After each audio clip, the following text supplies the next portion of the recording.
Mga ano, walang tinda kasi basa daw lahat. Maghapon, tubig lang. Ang panganay namang si Julius at bunsong anak na si Valerie Joy parehong natroma sa nangyari.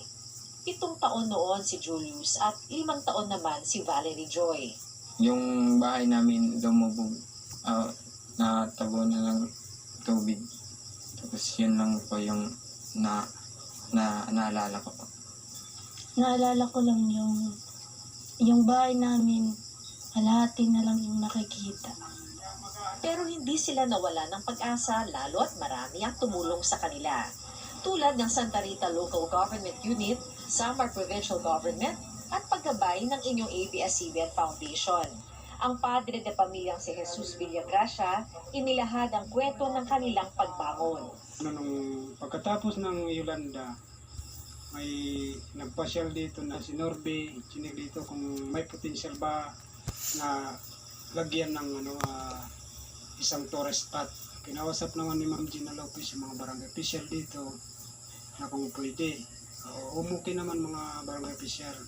So ayun, nagkaroon sila ng agreement na ang materialis lang ang ng ABS-CBN. Nagsimula ang San Juan by the Bay Service Cooperative na may 29 na miyembro hanggang lumaki ito at aabot na ngayon sa higit 40 active members. Nagsimula na rin silang mag-serve ng mga masasarap na seafood sa kanilang floating restaurant.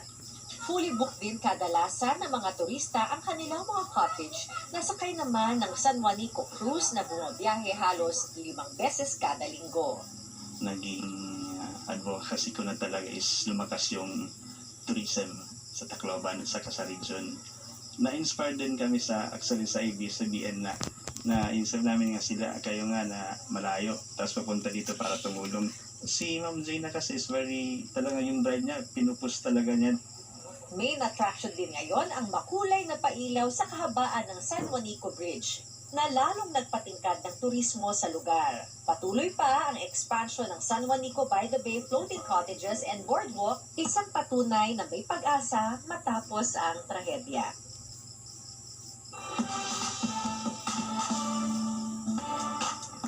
Isa na naman matinding Tatakbo ngayon mula sa loob. Naabutan namin si Coco Martin na binubusisi ang mga detalye ng kukunang action scene. Pasok, exit to, makukulo to, makasunod yun. Nagbibilin sa stunt at camera directors kung anong anggulo ng camera. Ano yun?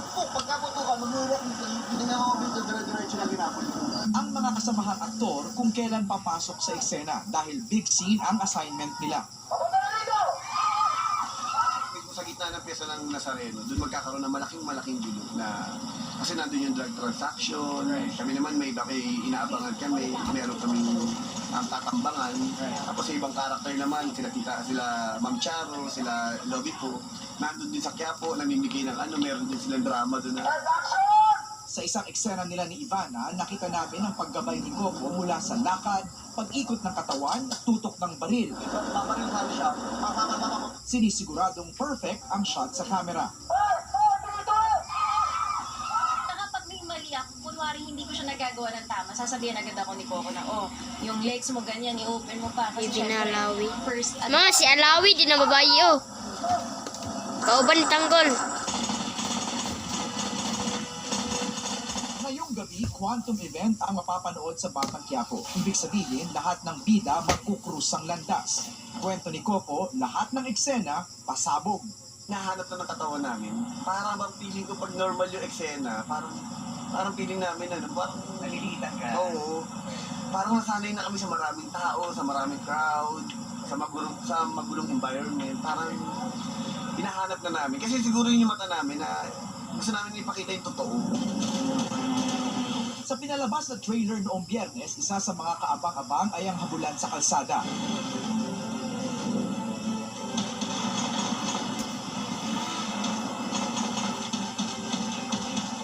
Hanggang sa mga eskinita. Tayo ang papatay. Kung tayo ang papatay sa kanila.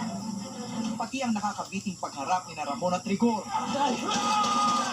At at nina Rigor, Tanggol at Chief Espinas. Napapanood Tanggol, ang sibat kapanapanabik na. na eksena ng Batang Quiapo mamayang gabi sa Kapamilya Channel, Kapamilya Online Live, A to Z at TV5 pagkatapos ng TV Patrol. MJ Felipe, ABS-CBN News. At ang galing ni Jacqueline Jose walang kupas. Diba? After pala mapapanood ang 10 ng TV Patrol. Anong before TV Patrol?